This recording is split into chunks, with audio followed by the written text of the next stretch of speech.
Ladies and gentlemen, something explosive just happened. Twice. Elon Musk just blindsided Donald Trump with a brutal public takedown, claiming that Trump owes him the presidency and threatening to pull the plug on billions of dollars in support. But while MAGA was still reeling from that betrayal, Iran just dropped a nuclear warning so dangerous that it could drag the entire world into war. Guys, this is clearly not just politics. This isn't just a feud. This is a two-front crisis, and it's unfolding faster than anyone expected. I mean, we've got insider details on the Trump-Musk fallout, the White House Tesla photo op gone sideways, and even why Peter Doocy called it the lowest blow. Guys, that's only half of the story, though, because while America's two most powerful men, both billionaires, clash in public, Iran just told the U.S. to its face, we will enrich uranium to any level we want, and you can't stop us. So are we looking at the beginning of World War III? Drop me a quick 3 in the comments down below if you believe we are. Or is this just strategic theater masking something far worse? So I'm going to show you exactly we're going to talk about the Elon Musk tweets, the shocking Trump team response, and of course, the nuclear bombshell from Tehran that the mainstream media they're essentially downplaying, as they always do. And more importantly, how Putin and Israel are now both watching this moment with terrifying interest. Guys, near the end, I'm going to reveal why this one specific sentence from President Trump may determine whether the world heads toward peace or global conflict. So don't go anywhere, guys. If you appreciate the daily news updates, please hit the like button for me and subscribe to the channel. I truly do appreciate your support. Guys, this is the video they don't want you to see. So I want to go ahead and break this down step by step so that you understand what is happening. Because the sequence of events here, it wasn't just dramatic, it was actually surgical. So about 48 hours ago, 24 to 48 hours ago, the Trump-Elon Musk alliance was still mostly intact. Trump had even parked a red Tesla on the White House driveway. Basically, it was nothing more than a prop to showcase the electric vehicle tech and kind of gesture some goodwill toward Elon's companies. But behind the scenes, guys, the relationship was already cracking. There were rumors, but it's now blatantly clear what's happening. It started with President Trump going off script. He told reporters that his patience with Elon was wearing thin. He hinted that Musk was growing too bold, too demanding, and maybe too entitled. Let me know if you guys think Elon Musk was growing too bold, too demanding, or if you feel like Elon Musk was too entitled. Let me know what you think on that one, guys. Now, how did Elon respond to that? Well, with a digital slap that was heard around the world, he posted, "Without me, Trump would have lost the election. Dems would control the House. The Senate would be 51-49. I saved him." Now, let me know, guys. Did Elon Musk save Trump? Drop an Elon in the comments if you think he saved Trump. Drop a Trump in the comments if you think he didn't need Elon. But right there, guys, that was the lowest blow. And even Fox's Peter Doocy said it, because when Elon Musk implies that Trump's presidency, his entire legacy was dependent on his influence, guys, that's not just a flex. That was a threat. But Musk wasn't done there. In fact, he was just getting started. He followed it up with what a lot of people are calling a veiled warning shot. He floated the idea that, maybe it's time to pull back his donations. Maybe it's time to walk away from the political machine and let Trump sink. And here's what's crazy. No one denied it. Not Trump, not his aides, not the campaign. The subtext was loud and clear. I helped you win. I can help you lose. This feud, it's no longer about personalities. It's about power, access, control. And Elon Musk just told the most powerful man in the world, you owe me. But if you thought that was bold, wait until you see how Trump fires back in the very next move.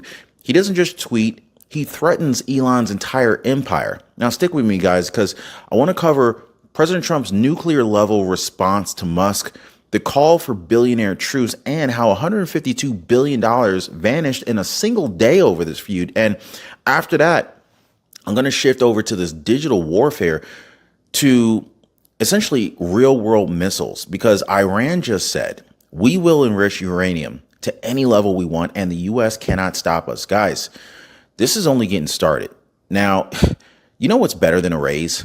Getting one that you didn't even expect. Cecil Frith Sr. said, I'm now saving $166 a month. When all you have is Social Security, that is a sweet raise. Thanks, Buck. Wow. Leslie Taylor, she also made the call and is now saving $1,000 a year. So if your Medicare plan feels like it's draining your wallet, Chapter could be the best financial move you make this year. Give them a call. Phone numbers on the screen or in the pinned comment down below, or better yet, hit them up on the website at askchapter.org/Ron.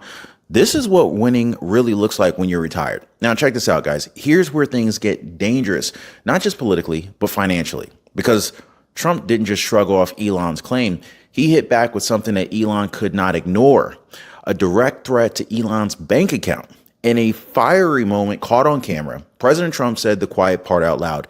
The easiest way to save billions and billions of dollars is to terminate Elon's government subsidies and contracts. Whoo, let that sink in, guys. Trump is saying, you think you made me? Fine, I'll unmake you. So he's talking about SpaceX contracts, EV tax credits, government partnerships, military tech, all gone. So this isn't just a spat. It's this is political mutually assured destruction on a whole nother level, guys. And it comes as Tesla's stock plummeted 14% in a single day, wiping out $152 billion in market value, just like that. You heard that right, guys. One feud, one day, $152 billion gone. Now, most people would hit the brakes, right? Most politicians would walk it back and bury the hatchet. But what happened next? Well, billionaire Bill Ackman stepped in. Ackman posted on X, Trump and Elon Musk make peace for the benefit of the country. We are stronger together than apart. And shockingly, both men softened. Trump replied, you're not wrong. And Musk, who had been firing off tweets like missiles, replied to another post saying, I agree. Don't decommission Dragon. Now, that's SpaceX's Dragon spacecraft, the crown jewel of Elon's aerospace empire. A clear signal that, for now, neither side wants to burn the bridge completely. But here's what's really got insiders talking here, right? Was this real retaliation, or was this real reconciliation, or is it just simply a pause before the next strike? Because MAGA world is rattled. Conservatives are split, and international leaders are watching to see if America's strongest players are self-destructing at a time when Iran just made its move. And this brings us to what's coming next, because while Elon and Trump were trading blows in the public, Iran quietly escalated to DEFCON 2. Guys, they just made a nuclear declaration that's so bold, it's so reckless that even U.S. generals are on edge. So I want to uncover and share this information with you because mainstream media doesn't want this out. Iran's supreme leader just rejected every U.S. demand, declared uranium enrichment will continue without limits, and what Trump is now preparing behind the scenes. The Elon fight was dramatic, I will admit, but the Iran move, this could start a war. So I want to go deeper real quick, guys. I mean, you've seen others do it. Leave their jobs, start online businesses, working from anywhere, maybe even working from the beach, working from the golf course, working from the park. And part of you wonders, why not me? How can I do that? How can I work from a beautiful scene, right? Well, the truth is it can be you, but not if you keep waiting. Guys, I built the Liberty Pursuit Network to show you exactly how. No fluff, no false promises, just a community and a plan to help you build income that sets you free. You ready to stop dreaming and start doing? Hit the link in the description down below this video, guys. Join us over in the Liberty Pursuit Network today. So now we're looking at two billionaires who just rattled the entire political and financial system. But what happens when this clash starts to fracture Trump's base itself, right? Well, let's talk about it. Because right now, inside conservative circles, this isn't just about who said what on social media. It's about Who owns the future of MAGA? And folks are nervous, let me tell you. You see, Elon Musk, he isn't just some entrepreneur with a Twitter account. He is the poster boy for free speech, anti-woke resistance, and tech innovation. He's a hero to many on the right. But when Musk publicly turned on Trump, that base was suddenly split down the middle. Some people are asking, is Elon trying to hijack the movement? Others are wondering, even if Elon won't stand by Trump, is something wrong? So meanwhile, everyday Americans took a hit. When Elon Musk's Tesla stock cratered over the feud, it wasn't just Elon who lost billions of dollars. Millions of 401ks got dinged. Pension funds, index funds, anyone with Tesla in their retirement plan felt the impact. That's what makes this personal feud a national issue. And that's exactly what Peter Doocy was getting at. On live TV, Peter Doocy called Musk's post claiming credit for Trump's win the lowest blow, a betrayal from ally to agitator. And remember this, guys, this is the same Elon Musk who stood on stage with Republican leaders, donated to causes, boosted Trump era policies, and even offered to mediate with foreign leaders. Now, he's acting like he could take Trump out of the game. And that's kind of rattling insiders from Mar-a-Lago all the way over to Silicon Valley. But here's where things get even more surreal. Because while America's two most powerful civilians were essentially throwing digital haymakers at each other, Iran was moving some chess pieces toward this military nuclear checkmate, if you will. And of course, I want to shift from political ego wars to a real nuclear threat from the Middle East, guys. Trump just got off the phone with Putin. Iran just told the U.S., you can't stop us. And the world may be one miscalculation away from global conflict. So, guys, I want to share with you guys right now how Iran's supreme leader rejected Trump's deal, how close they are to weapons-grade uranium, and what retaliation the U.S. and Israel are preparing to do right now. This is actually getting scary, guys. Some folks are quoting scripture out of the Bible that this was warned. Well, the Musk feud might have distracted us, but Iran, they used the moment to strike. So while Trump and Elon were, locked in a billionaire battle for dominance, Iran was watching and they were waiting, and they just struck. Just hours after the Musk-Trump feud made international headlines, Iran's supreme leader stepped up to a microphone in Tehran and delivered a message that stunned the West. He said, we will enrich uranium at any level we want, and the United States can't do a damn thing to stop us. Let me repeat that, guys. Iran didn't just reject Trump's nuclear deal. They mocked it. They laughed at it. And then they effectively declared nuclear independence. This wasn't a negotiation breakdown. This was a declaration of defiance. But here's why this matters.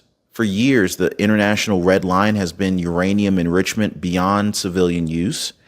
Iran just blew right past it. They announced enrichment to 60%, and experts will tell you weapons grade's about 90%. That means Iran is one technical step away from a bomb. And while the world was distracted by tweets and Tesla stock, the International Atomic Energy Agency quietly released a damning report.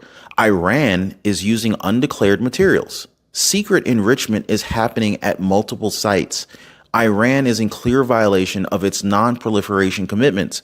In other words, in layman's terms, they're almost there, and they don't care who knows about it. And to make matters worse, Iran is doing all this out in the open while daring the United States to act. They're not hiding. They're testing Trump.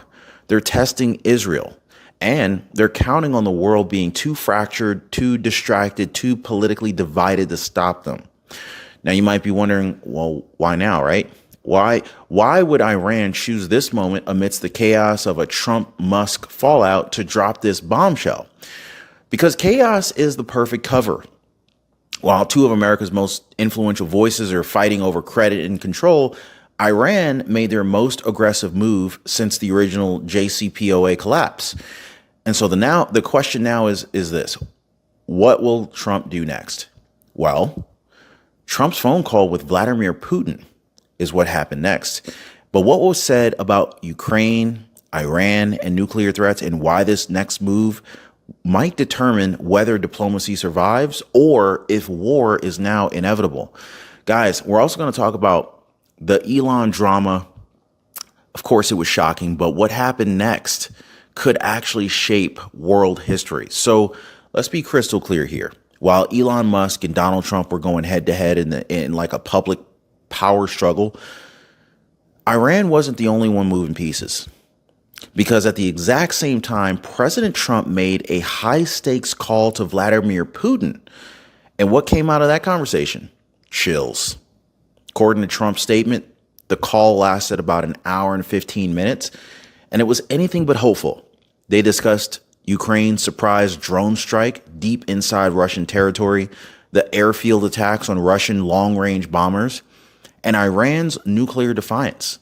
Trump said bluntly, there is no ceasefire coming. Peace is not on the table right now. But what stood out the most here? Putin laughed off Trump's ultimatum.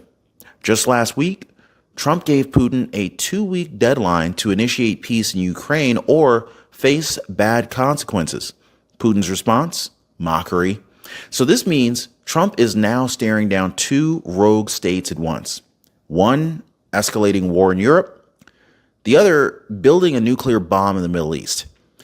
And as if that wasn't enough, Trump used the same call to make something else clear. Iran cannot have a nuclear weapon, and Putin agrees with me. Sounds promising, right? Until you remember, Russia and Iran are strategic allies, military coordination, economic partnerships, shared enemies. So when Putin says, he might help with Iran negotiations, that's not a solution. That's kind of like a stall tactic, a geopolitical smoke bomb, if you will. And according to sources very close to Trump, he knows that. So that's why he's now preparing for a worst case scenario, a military response, joint operations with Israel, strikes on Iran's nuclear facilities if diplomacy collapses completely. And honestly, it's collapsing fast. Iran's rejecting everything. Putin's out there laughing. Trump's running out of time and patience. And here's a twist. I want to reveal exactly why Israel may be planning a solo strike, how Hamas is escalating tensions in Gaza, and what role the Trump administration is quietly playing behind the scenes. And then, of course, we're going to ask the one question that nobody wants to answer. Are we ready for World War III and just too distracted to see it? Well, don't go anywhere, guys, because while Trump tries to hold the line between Iran and Russia, something else is brewing, and it's not in a press conference or a diplomatic meeting, guys. It's on the ground, in fact. Let's go over to Israel for a second. In Israel, tensions have already exploded. Israeli troops opened fire on a group of Palestinians near an aid distribution zone in Gaza, triggering outrage and confusion.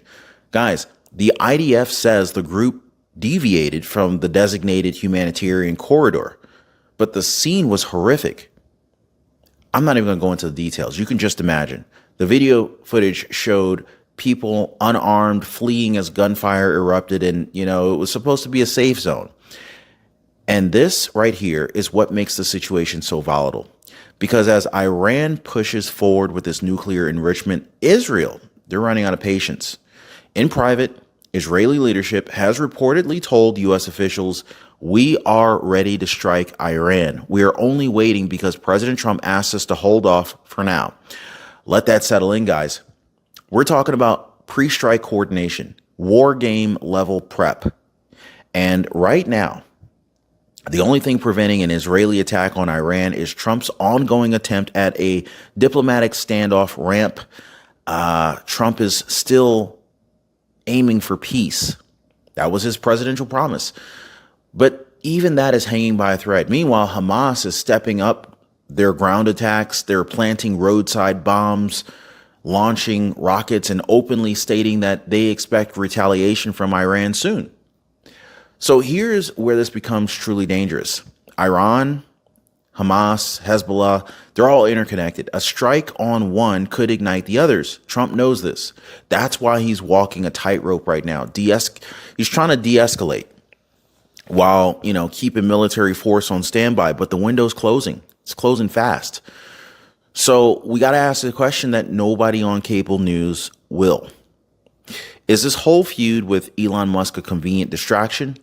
Or is it the perfect cover for something far more dangerous? And finally, we need to look at whether we're already in World War III and haven't admitted it yet. The tweets, the threats, the bombs, it's all connected, guys. So here's a question nobody in Washington wants to ask. What if this Trump-Elon feud isn't the real story at all? What if the public drama, the tweets, the shade, the headlines is just a distraction, while the real threat, a nuclear-armed Iran, moves right past the red lines? Well, let's face it, guys. When the richest man in the world goes to war with the most powerful political figure in America, kind of sucks up all the oxygen, doesn't it? Mainstream media runs nonstop coverage. Social media explodes. Meanwhile, Iran quietly gets one step closer to the bomb. Russia shrugs off Trump's ultimatums. Israel prepares to strike. The U.S. prepares for the fallout. This is how global wars have started in the past. Not with a grand declaration, but with distractions, escalations, and silence at the wrong time. And now I want to hear from you. Do you trust Iran when they say they don't want nuclear weapons? I mean, they're enriching uranium to 60%. They only need 90% for a bomb. They're rejecting every diplomatic offer. Guys, drop me a yes in the comments if you believe them. Drop a no if you think they're lying to our faces and the world is sleepwalking toward disaster. And while you're at it, guys, do you think President Trump and Elon will bury the hatchet, or will this feud split the conservative base for good? Do me a favor. Type peace if you think that Trump and Elon will reunite, or war if you think it's gone too far. And finally, a big one, a big ask. Are we already in World War III and just refusing to say it out loud? Drop a 3 in the comments if you believe the war has already started. Drop a 4 if you still believe diplomacy has a chance to win, guys. Because at the end of the day, this isn't just about two men. It's about two paths. One toward global chaos and the other one, toward peace that feels further away than ever before. But we need to talk about what this really means going forward, because while the missiles and the megaphones dominate headlines, the real tension, the one that could shake the 2020, the one that could really shape some serious alliances and rewrite world history as we know it, will Trump and Elon reunite, or will they stay divided? Because let's be honest, guys, these two, they're not just icons, they're movements. One reshaped politics, the other one reshaped technology, right? Together, they built momentum that terrified the establishment. But right now, that alliance is clearly fractured. Trump hasn't forgiven the insult. Musk hasn't walked it back. And even if they do find common ground, the question remains, can they even trust each other ever again? So here's even the bigger risk. If that split becomes permanent, it could fracture the conservative base heading into the most pivotal time in our history, guys. Everyone's watching and the world is watching. They're watching us tear ourselves apart just as missiles are about to start flying. Which brings us to one final question. Are we already in World War III? I mean, it doesn't look like the wars of the past. There's no grand speech. There's no single one invasion. There's no unified front. But look around, right? Cyber attacks, drone strikes, trade collapses, rogue states going nuclear. I mean, allies, they're ready to break formation. And America, caught in billionaire feuds, partisan chaos, and internal distractions. So I want to know where you stand, guys. Drop me a 3 in the comments if you believe World War III already started. Drop a 4 if you still believe we can avoid it. And before you go, guys, don't forget to hit the like button for the video. If you believe these conversations matter, and I think that they do, subscribe right now so you do not miss the next wave of breaking updates, because I promise you guys, the next 48 hours could bring even bigger revelations. And share this video, because while legacy media ignores it, you just saw the real story behind the noise. Trump, Elon, Iran. I think it's clear that the fuse is lit and we're just getting started. We'll see you next time.